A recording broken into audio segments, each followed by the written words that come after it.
at hindi niya inaasahan na ganitong babae ang babantayan niya. Taluwas ito sa iniisip niyang spoiled brat at mata pobre. Mas mukha itong pobre kaysa babaeng lumaki sa karangyaan. Hindi ko kailangan ng bodyguard. Saad ni Everine pagkatapos ng ginagawa nitong pagdarasal.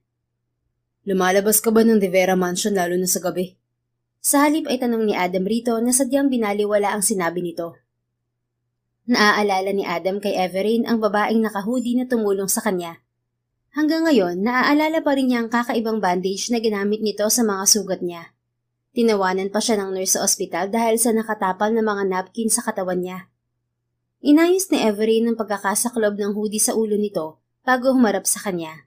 Kung pagmamasdan, normal naman itong tingnan, pero may pagka-weird lang talaga ang ginagawa nito. Adam Villamor, bakit kailangan mo magtago kung kaya mo naman lumaban? Tanong nito nang hindi sinasagot ng tanong niya.